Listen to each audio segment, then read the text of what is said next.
Flashback. About how Spongebob enables an attitude of... I could pull the quote for you, but we'll get to that in a later video, I assure you. I have something fun thought up. End of flashback.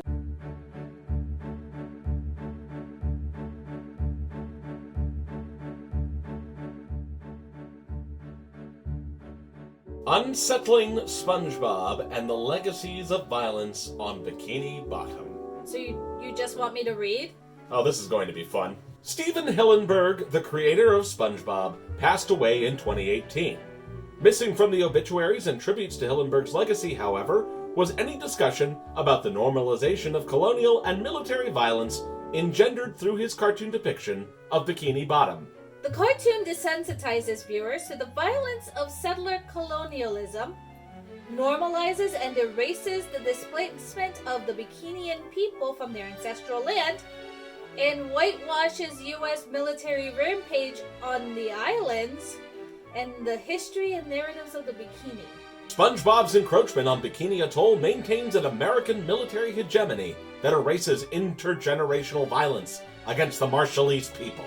SpongeBob shifts the viewer's contemporary gaze from the Bikinian people who live on the surface of the islands, or the bikini top, to Bikini Bottom, the lower portion of the bathing suit, or the proverbial backside. She just referenced ass. Weapons of mass destruction cannot make the Marshallese people disappear. Nor can SpongeBob. You know, SpongeBob has been known to be explosive. SpongeBob's squatter existence at Bikini enables a powerful media influence to lay claim to and settle into the Marshallese lands. SpongeBob diminishes opportunities to create viewer empathy and understanding about the plight of the Bikinians. SpongeBob's presence on Bikini Bottom continues the violent and racist expulsion of the indigenous people from their lands, and in this case their cosmos, that enables U.S. hegemonic powers to extend their military and colonial interests in the post-war era. Bikini Atoll comprises the skies above, the seas and currents around, and the volcanoes and lagoon below, including Bikini Bottom, where the colonial squatter SpongeBob and his friends reside. Imagine the silence that would emerge from asking a room full of young people to discuss their knowledge about U.S. activities on the Bikini Atoll. Now imagine the voluminous response you might receive to the laid question in the SpongeBob theme song, "Who lives in a pineapple under the sea?" This discrepancy should be unsettling to everyone. You know, they did a study where kids were told, "Do you recognize George Washington versus do you recognize Ronald McDonald?" Guess what kids recognize the most?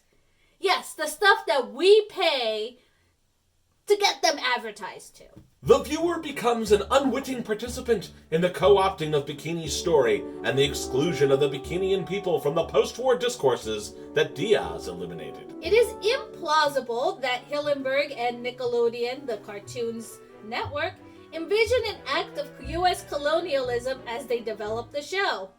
But it is disturbing that it did not occur to them that Bikini Bottom and Bikini Atolls were not theirs for the taking.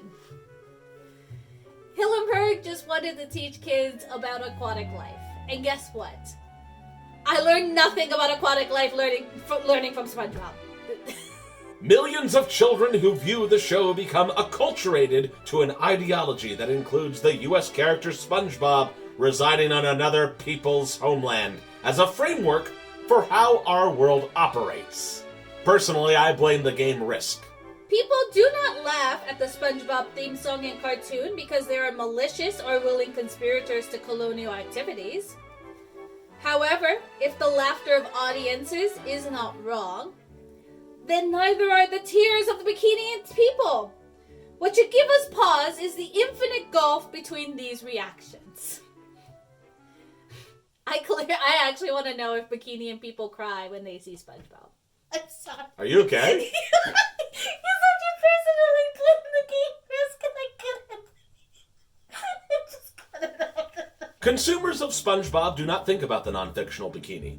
Likewise, in the Marshall Islands and in Marshallese communities across the United States, it is extremely rare to find conversations about the show and its connection to the people's history. I can't imagine why. To the writer's credit, she may have had an original idea in this article's publishing. Though Bikini is unpopulated because of lingering radiation, it is far from a wasteland. SpongeBob contributes to the wastelanding of Bikini Atoll through a multimodal construction of ideologies, including the discourse, music, visuals, and depictions that operate synergistically to construct meaning about Bikini Bottom and those who inhabit it. SpongeBob has the privilege, as an American character, of not caring about the detonation of nuclear bombs. With SpongeBob and his friends deeply settled into territory represented as America, the Bikinians not only are extracted from their homelands, but also become expendable. Suffering, othered bodies continue to be exterminated through the everyday practices of contemporary culture, such as SpongeBob. Section title, What do Smokey Bear and SpongeBob SquarePants have in common? The answer may surprise you. SpongeBob's residence on Bikini Bottom is a form of symbolic violence. What?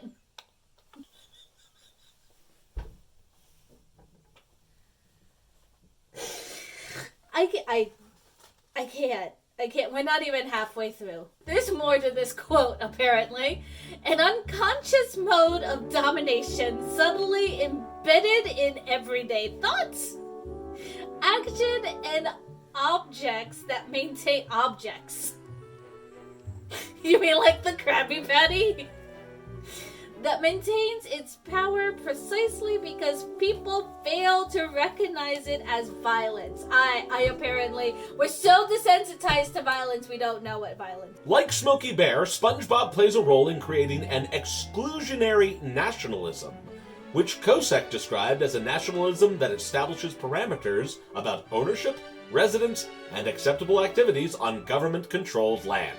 Smokey Bear, in his role as an authority figure protecting the land, has helped to undermine legitimacy of alternative land claims and to preserve state authority to occupy and control. This can also be seen in SpongeBob character Sandy Cheeks. What does Sandy and Smokey the Bear have in common? Only you can prevent forest fires. It's because we're furry, isn't it? SpongeBob imitates life, as scientific knowledge and any understanding of the weird and corrosive impacts of radiation come from the outside, like Sandy, thereby perpetuating the idea that the ability to interpret, explain, and create solutions for Bikini Bottom comes from the continental United States. She's saying because she's from Texas and comes to Bikini and wants to solve their problems, she's a white savior. Furthering this male-centered history of representation in SpongeBob, the name Bob represents the everyday man, a common American male, much like a Joe. Our gaze into the world of Bikini Bottom, as well as the surface of Bikini, is thus filtered through the activities of men. To the conclusion, did SpongeBob's creators intend to infuse a children's show with racist, violent colonial practices? Perhaps not.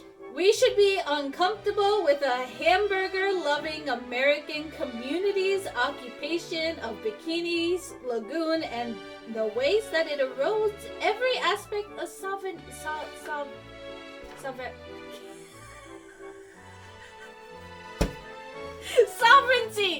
Sovereignty is the word. That's the word.